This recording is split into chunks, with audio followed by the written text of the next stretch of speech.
Hi, number 3 of 3 for today. Um, Today was the second to last class of the term and the last assignment before the final papers.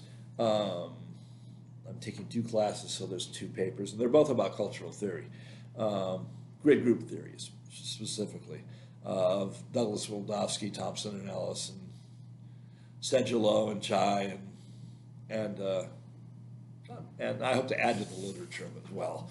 Um, Thompson, Michael Thompson, um, and I've got to shoot him an article uh, about a book he wrote and about the state of cultural theory. Because what I'm writing about is 2 things. One, the theory that um, that's often written about in political science journals um, puts fatalists in the wrong place. That fatalism is a form of retreatism, which Merton talked about. Robert Merton, who was one of the original sociologists, that taught that people who, you know, who drop out are people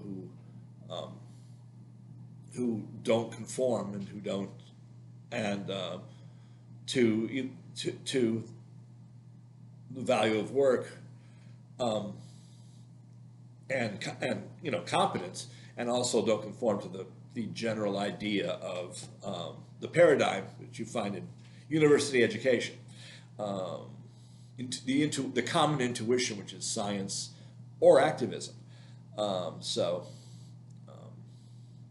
yeah, that people who think, this is what I'm adding to the theory, or hoping to add to the theory, that compliance is part of uh, living by reason by thinking, in Jungian psychological terms. I know I'm going really, really deep, really, really fast.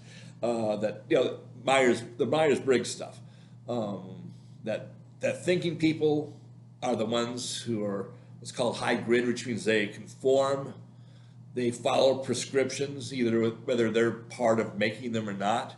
So it's the working class. The people they call fatalists are actually the working class. They're the people who conform to the rules and do what they're told to do and what they're expected to do. And that the people who are victims of that are actually where the individualists are, and that they're part of the people who resign from life, or they don't. You can't really. I mean, the people who like do van life and and live on the street, and that they're doing that because they don't want to. They want to live by their um, by their attitudes rather than by their reasons. They live by their feelings rather than the conforming to what reality dictates, which is essentially what, if you conform, there are reasons to conform. It's reasons, thinking, and conformity. I equate those, and I equate feelings and attitudes with being competitive, being free, being authentic. Proving it, there'll be things to do. That's why it's called a dissertation. Um, so, that's what I've been working on this semester, is learning more and more about sociological social psychology to find those little nuggets that I can throw in and work on that argument. Because right now it's the people who do cultural theory put fatalism in the wrong place. Fatalism is retreatism, and that's an individualistic trait. It's not a working class trait. The people who conform but aren't part of the in group, that's the working class. They're the people who are high reason, high thought, high grid, and low group, or sensory. They have sensory knowledge rather than the intuitive knowledge that the group seeks. They don't. One life is planned, the other one happens. Individualists, life happens. Conformists, life happens. Well, Aaron Wildavsky, who was one of the co-founders of the theory as it is now, because of his experiences, thought that there were no that egalitarians were all Democrats and there weren't any an egalitarian with sectarianism and there was nobody else there. We found out differently, you know. Denialism, warming, anti-vaccine, anti-masking, MAGA.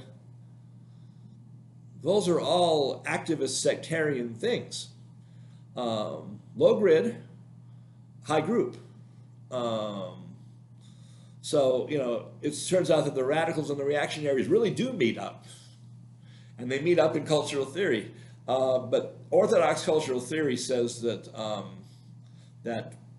that Republicans are hierarchists and are individualists. And they are individualists. I won't, you know, small business people who you know, were the backbone of the Nazi Party and are the backbone of MAGA, who they fear the working class and they don't like the hierarchists who are the experts and the elites, just as the people who are radicals don't like the elites, you know. But when you're radicalized, you join an intuitional group, and that's what sectarianism is. And you know, you can be in sectarian and you have way more on other sectarians. You resent the hierarchists who are, you know, the professionals, the elite, the teachers, the military officers, the senior non-coms, corporate bureaucrats, government bureaucrats, all hierarchy, all bureaucracy, all structure, intuition, and thinking. Whereas intuition and feeling, that's where your sectarianism is. That's where your radicals are. That's where your reactionaries are. So that's the other paper I'm doing, which. So that's, you know, that's the two sides of my term. And that's, you know, there'll be class papers and hopefully they'll become published papers, you know, when properly massaged. I've also got an environmental paper that's I did a year ago that I still haven't advanced in the publication process. And, you know, this coming term, I will be working on turning class papers into published papers and, you know, see if I can actually do that. But yeah, so, you know, I got two beasts with the way political scientists are running cultural theory because, you know, one, I don't see anybody in sociology isn't doing it. I'm trying to bring it into sociology. And whether anthropology still does it or not is something that I'm not sure of. I mean, the reason I'm doing this again, besides the fact that I love looking at these interrelationships and that they're a great teaching tool, you know, if you divide society into conformists, hierarchists, or hierarchists, conformists, hierarchists, if going left to right, and sectarians and individualists who are both the CEO class and the innovative class, but also are the withdrawal class, the fatalists, if you will, the non-conformists. If you have this theoretical framework, that guides how you treat other people's paradigms, because those are all very different paradigms for living. Just, you know, if you're a hierarchist, you cannot understand why somebody's withdrawing or why people keep working for you, but they don't seem to have all the catchphrases and the goals and the mission statements. They don't care. They care that they don't want to be fired, and people are afraid that they're going to quit. The hierarchists or the small businessmen, you know, they don't want the good employees to quit. You know, they don't, you know, and that's why they do these statements of purpose and all this crap that the working class wants better stuff. That's what they want. They want better bathrooms, paid lunch, and the people who clean the bathrooms and make the lunch, they need to be treated well as well. And they want to be treated well. That's what the working class really wants. They don't want to be in on ownership culture. They want what's called the, what Marx calls the commodity fetishism. That they want stuff, and they'll do their work, they'll have their stuff. That's the conformist class. They do a day's work, they want a day's pay, maybe a little more. Some attention would be nice, but they don't want to be part of the in crowd that plans it all. And they certainly don't want to be part of a revolution. That's what Marx got wrong. That's why Marx got it wrong. As he didn't realize he realized commodity fetishism exists, but he didn't realize that he's an egalitarian, and this is why what egalitarian does, and that if you try to force the workers to do things without asking them questions on what they want, they don't know what they want unless you ask them, and this is why the Soviet system turned into to Stalinist industrialism, hierarchical rather than helping the working class get what they want in the workers' paradise. It's possible. You just got to figure out to ask them what stuff they want and then deliver the good stuff. So, and that's what I think that individualists can help do too, is ask those questions. So, yeah, that's if you have that paradigm, you can explain things like Marxist revolution, and you can explain what you had in class today.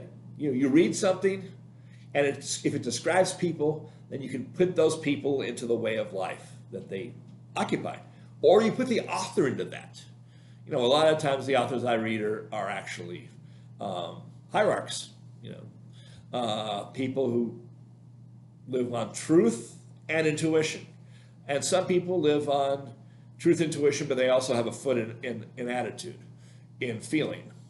Sociology in particular. It's attitudinal. I'm reading something for tomorrow's class, which is the last class of the semester, about having public sociology and having it come forward and say what needs to happen.